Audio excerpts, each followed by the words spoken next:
E o Fórum Brasileiro de Segurança Pública divulgou ontem o 16º Anuário Brasileiro de Segurança Pública, que, entre diversos pontos, mostrou que a violência na Amazônia tem 13 das 30 cidades mais violentas do país.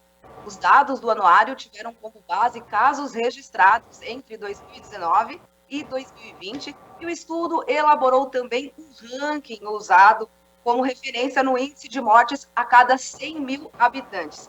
Para a gente repercutir alguns pontos desse levantamento, a gente vai conversar agora com o Denis Pacheco, ele que é pesquisador do Fórum Brasileiro de Segurança Pública. Seja muito bem-vindo ao Jornal Brasil Atual, Denis. Obrigado, agradeço pelo convite em nome do Fórum também.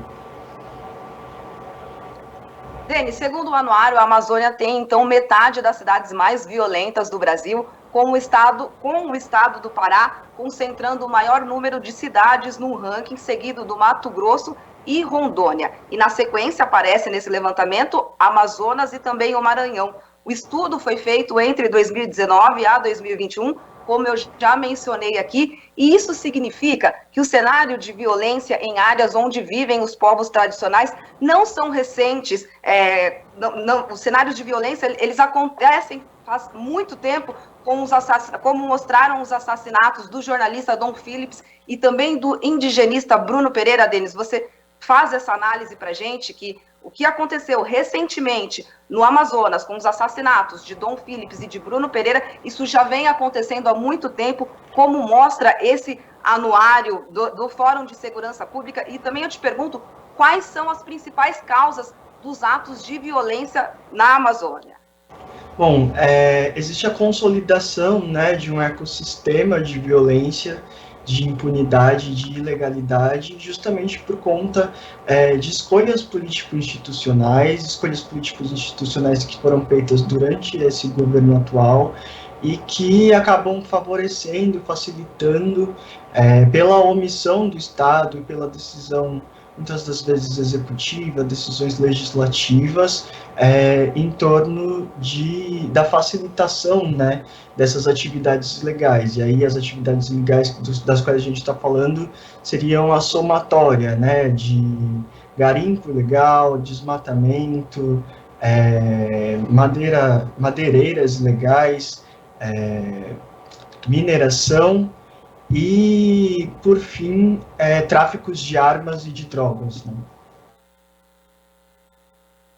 Certo. Denis, segundo o levantamento, os policiais mataram 6.100 pessoas em 2021, uma queda de 4,9% em comparação aos 6.400 registros em 2022. Mas nesse recorte chama muito a nossa atenção o fato de 84% dessas vítimas fatais serem negras nessas operações policiais. Essa é uma triste realidade brasileira. A bala da polícia, ela tem alvo certo no país, Denis? O que explica esse cenário tão trágico?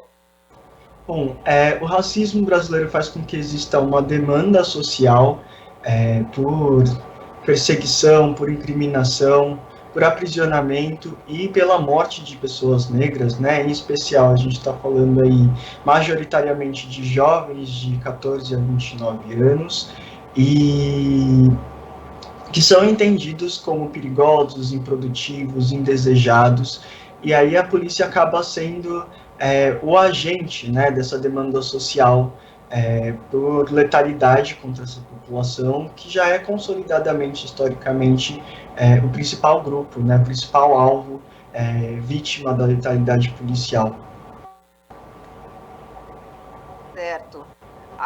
Agora, Denis, o Anuário Brasileiro de Segurança Pública também mostra que em 2021, 190 policiais foram mortos no Brasil, uma queda de 12% em comparação aos 222 registros de 2022. Teve uma queda nesse número, mas ele ainda é bastante expressivo, né? 190 policiais mortos durante o seu trabalho. Quais caminhos o Brasil deve trilhar para diminuir a letalidade policial, na sua opinião, e como você vê tantos policiais perdendo a vida no país deles? Bom, a vitimização policial é um problema bastante grave no Brasil e a maioria desses policiais morre fora de serviço, né? Então, acho que o caminho para evitar essas mortes seria o de valorização profissional, já que a categoria acaba morrendo principalmente enquanto faz bicos que faz para complementar a renda e que, portanto, nos quais não tem acesso, né, a apoio tático operacional, apoio dos colegas, apoio institucional, e que acaba tornando esses policiais mais vulneráveis. Então, o caminho para evitar essas mortes é principalmente o de valorização profissional. Agora, Denis, registros de violência sexual contra pessoas LGBT+, cresceram 88,4% em 2021, quando ocorreram aí 179 casos, antes o 95 registrado em 2020. A taxa de homicídio doloso, quando há então a intenção de matar, cresceu 7,2%, totalizando 179 casos, segundo o anuário. Quais fatores levam o Brasil a registrar esse aumento da violência contra as pessoas LGBT+, Denis? Os dados de violência contra a população LGBTQIA+, têm uma qualidade terrível no Brasil. Então, o aumento do número de registros não significa necessariamente o aumento do número de casos, mas ele está ligado a um aumento tanto da cobertura, né, do número de estados que preenchem e que produzem, sistematizam dados sobre essa população, quanto também pode estar ligado ao aumento da violência, mas acho que principalmente eu atribuiria esse aumento ao aumento da qualidade dos dados mesmo, que ainda, apesar de ter melhorado, continua muito aquém do que seria o ideal e me arrisco a dizer até do que seria o mínimo. Agora, Denis, em meio às discussões sobre o estupro de crianças e o aborto legal no Brasil, o Anuário Brasileiro de Segurança Pública revelou que 30 mil meninas de até 13 anos foram estupradas em 2021 no país. Isso significa que a cada 17 minutos, uma criança nessa faixa etária estaria, então, sofrendo violência sexual no Brasil. O que é preciso fazer para acabar com esse crime em uma sociedade ainda tão machista, Denis? A discussão sobre direitos, né, direitos das crianças e a discussão sobre direito à educação sexual, né, para que essas crianças entendam quais são os seus direitos, quais são os limites sobre os seus corpos, né. Acho que é preciso investir também em formação dos profissionais que lidam com essas crianças, né, então pensar qual o potencial dos professores nas escolas para identificarem vítimas de abuso sexual e denunciarem, né, lidar de forma mais ampla com essa questão, justamente porque os principais autores desses estupros estão ali no círculo íntimo dessas crianças, né? Então, na família e nas proximidades delas. Agora, Denis, uma vez compilado esses dados pelo anuário, o que o Fórum Brasileiro de Segurança Pública espera fazer agora com tantos registros sobre vários recortes que tratam o cenário, né, sobre a violência no país, o que agora devem ser feito com esses dados? Como vocês pretendem incidir aí para melhorar a violência, o combate à violência no Brasil?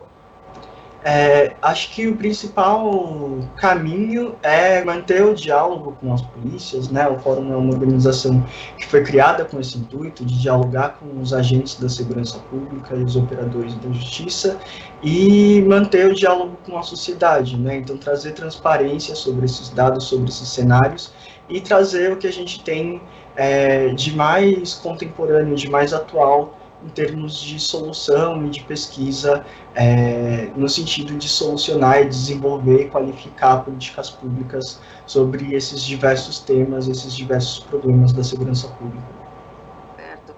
Denis, a Comissão de Segurança Pública e Combate ao Crime Organizado da Câmara dos Deputados aprovou ontem um projeto de lei que amplia as situações de excludente de ilicitude, um item que já havia sido incluído no chamado pacote anticrime. Você acha que a eventual aprovação dessa medida pode acabar trazendo ainda mais episódios de violência policial no Brasil? Acho que é muito delicado discutir excludente de ilicitude, né? Acho que a principal questão em torno dele é que ele precisa ser socialmente pactuado, que a gente precisa pactuar especialmente os limites da atividade policial, já que é desconhecido para a população, né, o que pode, o que não pode em uma abordagem, quais são os limites da atividade policial, e isso implica também investir em maior capacitação e maior controle externo das polícias pelos ministérios públicos e as ouvidorias de polícias no Brasil. Agora, Denise, a gente continua assistindo no Brasil cenas lamentáveis de mortes violentas. A gente acompanhou recentemente o que aconteceu no Sergipe com o caso Genivaldo. Como é que você vê o Brasil sendo palco de tantas tragédias, tantas operações policiais, mesmo durante a pandemia, quando o Supremo Tribunal Federal proibiu, né, essa prática de operação policial nas comunidades, e o Rio de Janeiro, aí, sendo o estado que tem protagonizado, né, muitos desses casos, com chacinas, Jacarezinho, a gente em São Gonçalo, a gente assiste muito isso frequentemente, todo dia praticamente, isso está no noticiário. Como é que você acompanha, e tendo aí, claro, a população negra, jovens negros, crianças também, sendo assassinadas, tendo as suas vidas ceifadas dessa forma no país? Bom, nessa mesma linha, né, é necessário pactuar os limites da atuação policial, da atividade policial, e também passar a pensar a segurança pública de uma perspectiva cidadã, né, porque o que a gente tem visto e acompanhado é justamente uma intensificação desse discurso da polícia que mata, da polícia que não respeita a cidadania, e aí as pessoas, cidadãos, os grupos, né, segmentos populacionais que são os mais vulnerabilizados, são justamente aqueles que integram aquele perfil que já é historicamente consolidado no Brasil, que é de jovens, negros, pobres, majoritariamente moradores de periferia, como é o que a gente tem visto em diversos casos ao longo do ano, né? Há caminhos no Brasil para a gente não assistir mais isso, para a gente não ter mais que noticiar isso, para a gente parar de ver tantas mães sofrendo, né, perdendo os seus filhos, pais, enfim. Há caminhos para a gente um dia, quem sabe, pensar num Brasil melhor, num Brasil mais seguro, num Brasil com mais oportunidades. Queria te ouvir, Denis. Penso que o caminho seja o debate, né? O debate, não um debate generalista, não um debate punitivista, mas um debate sério, um debate focado nas questões da cidadania, da garantia de direito, especialmente da garantia de direito à vida, e um debate focado em racismo, né? Então, a promoção desse debate, justamente porque entendo que racismo não é um problema exclusivamente da polícia, né? Como eu já falei antes, existe uma demanda social por incriminação, por perseguição e pela morte de pessoas negras. Desses jovens somos entendidos como perigosos, como improdutivos, como indesejados, e, portanto, só o aumento da conscientização social como um todo, da mobilização social em torno dessas vidas que a gente vem perdendo ao longo das últimas décadas de forma tão intensa, de forma tão desigual, né? Para você ter uma ideia, a taxa de letalidade policial de brancos reduziu 30%, quase 31% no último ano, enquanto a taxa de letalidade de negros aumentou 4%, 5%. Então, a gente vive aí um escalonamento, né, uma intensificação da desigualdade racial na letalidade policial no Brasil, e só pode ser transformado com o aumento do debate, com o aumento da mobilização social em torno de vidas negras. Denis, muito obrigada pela sua participação aqui no Jornal Brasil Atual. Eu que agradeço. A gente conversou aqui com o Denis Pacheco, ele que é pesquisador do Fórum Brasileiro de Segurança Pública. Aqui você ouve as notícias que os outros não dão. Jornal Brasil Atual.